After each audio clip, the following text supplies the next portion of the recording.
gente olha para a palavra, e uma preocupação que eu tenho tido, eu fiquei com uns alertas ligados depois daquela reunião em que tratamos da parábola do joio e do trigo, e que eu percebi que, apesar de ter sido transmitido, algumas pessoas ainda não tinham pegado 100%. E isso, nos traz a responsabilidade de trazer a mensagem de uma forma muito clara, muito objetiva e fazendo os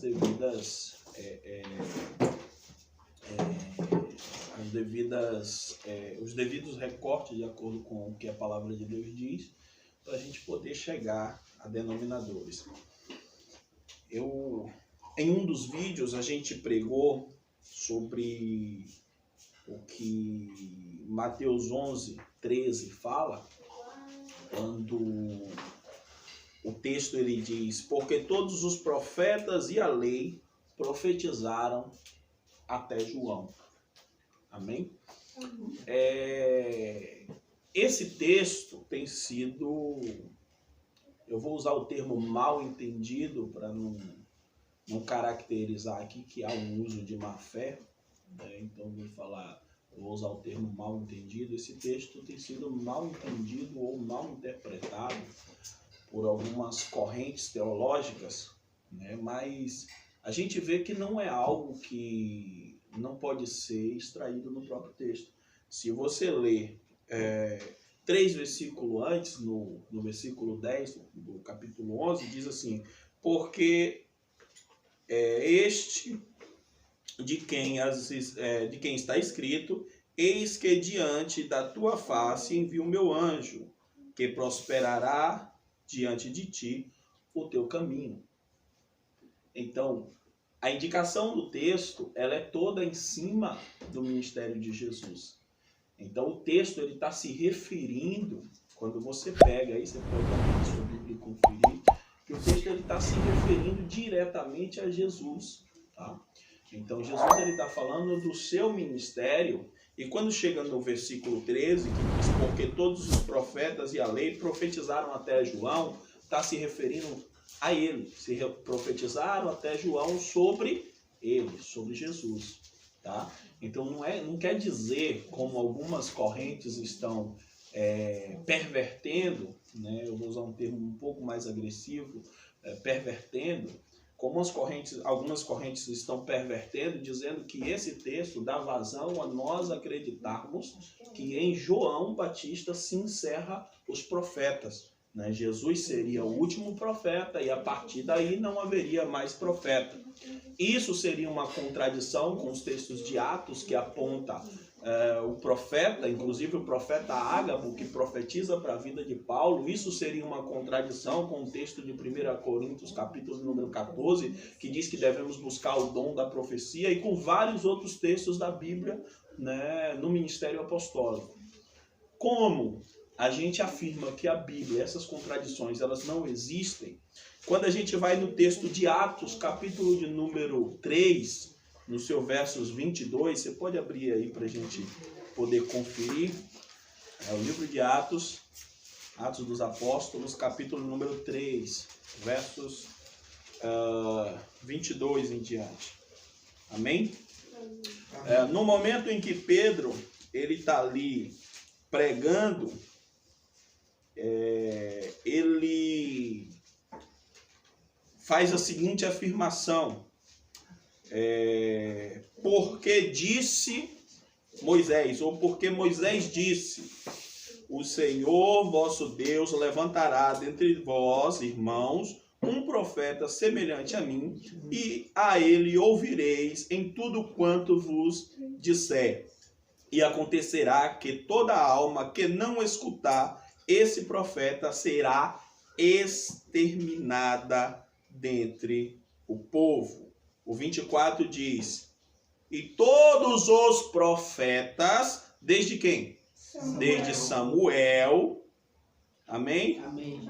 Todos quantos depois falaram, também anunciaram esses dias. o que é que o Moisés, o que é que o Pedro está falando aqui? Ele está falando que primeiro o Moisés anunciou, ou seja, em Moisés nasce o quê? A lei, tá? No ministério de Moisés nasce a lei. Então a lei anuncia Jesus? Sim, tá? Então Moisés anuncia Jesus e diz que deveriam crer nas palavras de Jesus, e de Samuel aos demais profetas, chegando em João, todos anunciam Jesus. Todos apontam para a vinda de Jesus. É disso que o texto que acabamos de ler, lá em Mateus 11, 10 até o 13, se refere. Dessa mesma afirmação que Pedro faz em Atos dos Apóstolos, capítulo de número 3, né, do versos 22 em diante. Ele fala contundentemente, claramente, que Moisés anunciou esse profeta, no caso Jesus, e que a partir de Samuel, todos os profetas também anunciaram Jesus. Amém? Amém. Tá claro isso aí, meus amados? Glória. Quando a gente fala sobre a questão específica da lei, tá? Quando a gente pega em Atos dos Apóstolos, capítulo número 21, aí mesmo em Atos, né, no seu capítulo de número 21, né? O versos também, o 21,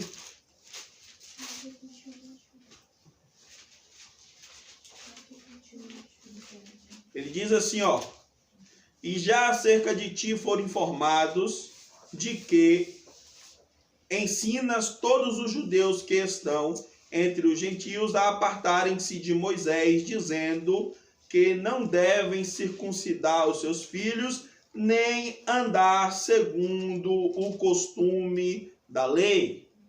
Ou seja, Paulo, quando ele chega em Jerusalém, ele é acusado ali pelos judeus de pregar contra a lei de Moisés, lei essa que os judeus ainda continuavam presos a ela. Ele é acusado primeiro de pregar contra a lei de Moisés e segundo, né, perverter, segundo eles, os ensinamentos. Amém? Por quê? Porque Paulo pregava o ministério de Jesus. Então Paulo pregava, em outros textos você vai ver que Paulo pregava contra a circuncisão de forma muito aberta, inclusive exorta Pedro a esse respeito, tá? Depois, se você for olhar no capítulo 4 de Atos, próximo da onde a gente acabou de ler, Pedro também foi preso porque pregava Jesus e em nome de Jesus ele cura o paralítico. Amém? Amém. E aí o que acontece? Todo o problema era porque esses homens pregavam o ministério de Jesus, anunciavam Jesus como sendo o Filho de Deus, o remidor, aquele, conforme Hebreus 7, o sumo sacerdote, segundo a ordem de Melquisedeque. Amém? Amém. Então, como a própria Bíblia diz, muda o sacerdote, muda-se a lei. Amém? Quando você pega, e aí as pessoas elas têm confundido muito, eu queria trazer um recorte aqui para a gente entender. Você volta lá em Mateus, né? Agora no capítulo 5, você vai entender um outro recorte que é fundamental para a gente poder aqui trazer essa observação, vou chamar assim. Em Mateus capítulo número 5, você olhar assim, ó, versos, aí a gente vai versos por verso. Versos 21. Jesus refere-se, ele faz um paralelo entre os que diziam os antigos e o que ele, né, diz agora. E ele fala assim, ó, os antigos diziam, não matarás, no versos 21. No versos 22 ele diz, eu, porém, vos digo que não pode o quê? Sequer ofender. Trocando em miúdos, né? Os antigos diziam, né, não matarás. E ele diz que não pode sequer ofender o seu irmão. Amém? No versos 27 diz que os antigos dizia, não cometerás adultério. E ele diz, qualquer que atentar numa mulher para cobiçar, já em seu coração comete adultério. É diferente, pastor, do que diziam os antigos? É. O texto é muito claro. Amém? Aí você vê o versículo 31 diz, os antigos dizem, qualquer que deixar sua mulher, que lhe dê carta de divórcio. Jesus, porém, no versículo 32 diz, qualquer que divorciar, faz com que a mulher cometa adultério. Versículo 38 diz, os antigos, olho por olho, dente por dente. O que significa isso, pastor? Deu um soco, vai levar outro soco. Amém? Amém. O que você fizer, você recebe de volta. Jesus, porém, no versículo 39 diz, pagai o bem com bem. Oferece a outra. É igual ou diferente do que a lei de Moisés pregava? É diferente. É diferente. Não precisa ser muito inteligente para ler um texto desse e saber que é diferente. Precisa. Jesus não está pregando a lei de Moisés. Ele está adequando, sim, a lei de Moisés de uma forma muito clara. Pode olhar que sobre a relação conjugal, lá no capítulo de número 19, ele reafirma, a partir do versículo 1, tudo o que ele fala aqui. Quando ele é confrontado pelos judeus, pelos que, na verdade, eles queriam pegar Jesus na falha. E ali eles confrontam. E Jesus diz, no princípio, não era assim. Deus fez homem e mulher e disse, deixará o homem ao seu pai e mãe, unir-se-á a sua mulher e serão ambos uma só carne. Amém? Amém. Quando você vai, versículo 43. Amém? Amém. Diz assim, os antigos, amai o seu amigo, o seu próximo, e aborrece o seu inimigo. Ou seja, do seu inimigo você pode ter raiva. Do seu inimigo você pode se aborrecer. Aí Jesus vem no versículo 44 e diz assim, ó, amai os vossos inimigos, bendizei, orai pelos que vos maltratam. Aí você diz, é igual a lei de Moisés, pastor? Não! Óbvio que não. Óbvio que Jesus está propondo uma outra regra. Óbvio que Jesus está propondo um novo caminho. Óbvio que Jesus está adequando a lei. Óbvio que Jesus está instruindo para melhoramento da lei. Óbvio. Você vê que são coisas antagônicas. Você vê que são instruções antagônicas. Está totalmente fora da proposta da lei de Moisés. Enquanto Moisés manda odiar, Jesus vem e manda amar. Enquanto Moisés manda dar carta de divórcio, Jesus vem e diz que não pode. E que conversa é essa de que não houve alteração na lei? Que conversa é essa? Amém? Amém? Aí eles se baseiam, as pessoas que pregam isso, eles se baseiam no versículo 17 e 18.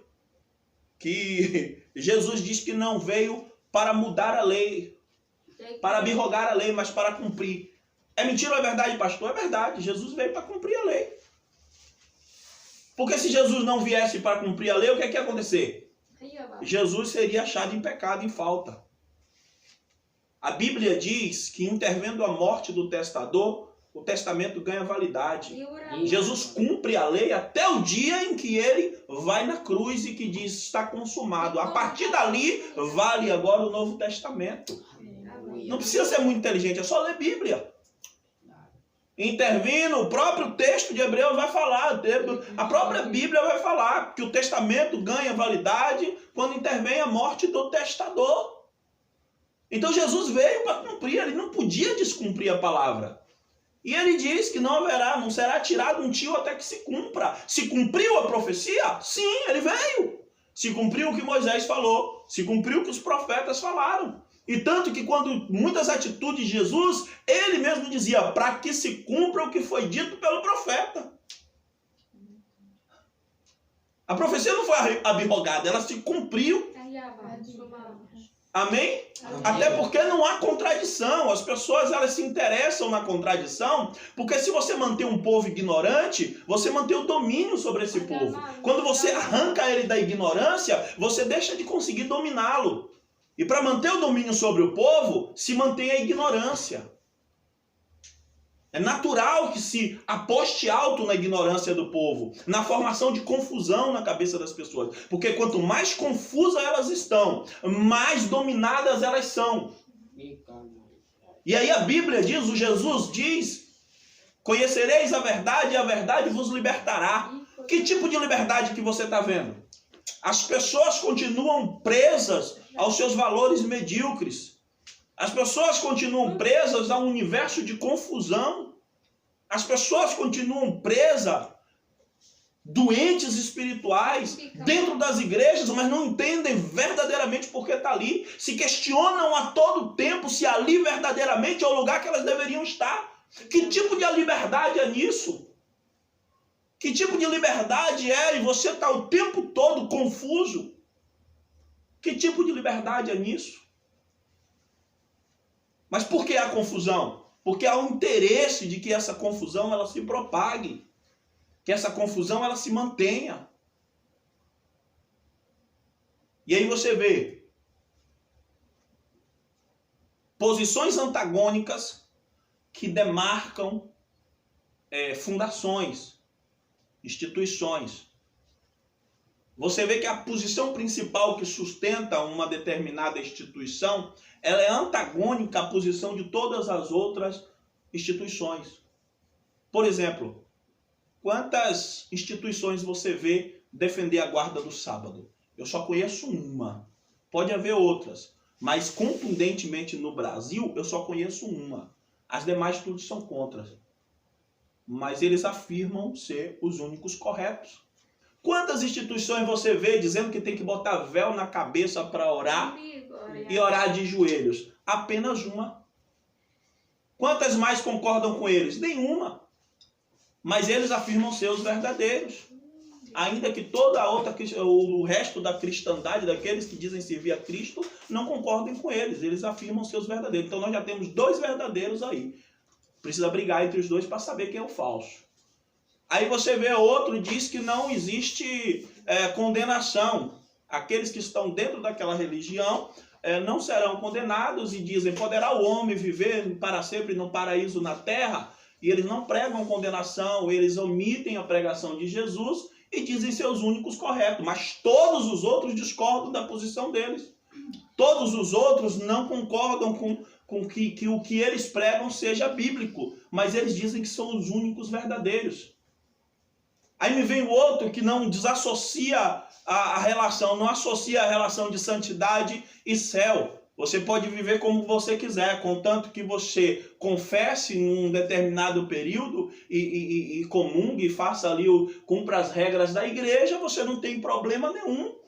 Você está tranquilo na sua doutrina. Ainda que você bebe, que fuma, que você faça o que você quiser. Mas eles julgam ser os únicos certos, de ser a primeira igreja. E todos os outros são contra eles. Então quem de fato está correto? Quem de fato está falando a verdade? Ou todos são mentirosos? Essa confusão, ela acaba embaraçando a cabeça das pessoas.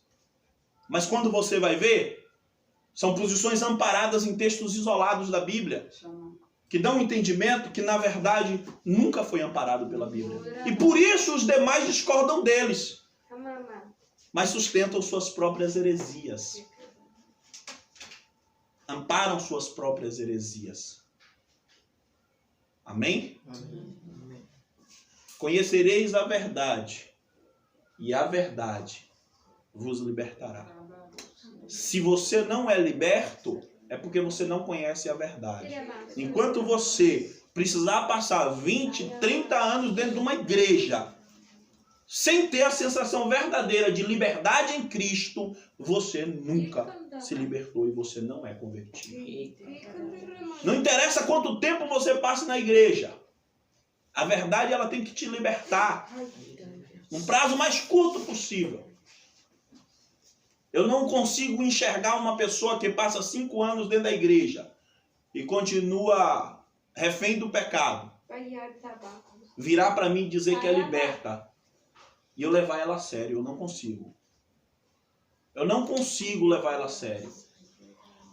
Porque eu estou vendo muitas pessoas passando décadas dentro de igreja. Eu tenho, no meu caso, na minha família, pessoas há décadas dentro de igreja, mas não foram libertas. Você olha dentro das igrejas, hoje as pessoas entram, mas não mudam.